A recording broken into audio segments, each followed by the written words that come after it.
Hello guys, samahan nyo kaming mag-aral ng surfing. Ipinaliwanag ni coach yung mga parts of the board at kung anong mga kailangan naming tandaan habang nagsisurf. Kasama na ang safety at syempre ginawa namin in actual pero sa lupa muna para ma-practice namin kung anong dapat namin gawin kapag nasa dagat na. Super duper excited talaga ako kasi gustong gusto ko talaga matuto mag-surfing at one of my goals rin to na matutupad ko na.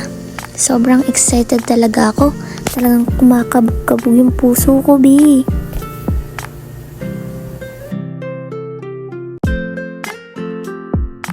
After ng discussion, nagready na nga kami para pumunta sa dagat.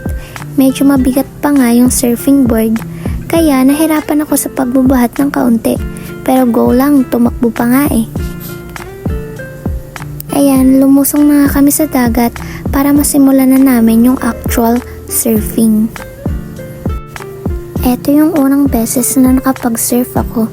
Kahit pa paano nakakapag-balance na ako at nagagawa ko na siya. Tuwang-tuwa pa nga ako dyan at napapalakpak. Siyempre, pinagpatuloy ko lang ang pagsisurf.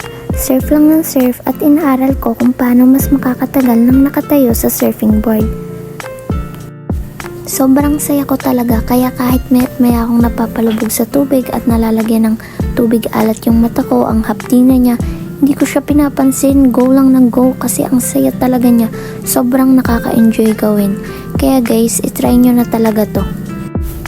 Ayun lang, this is Francois, your mini vlogger.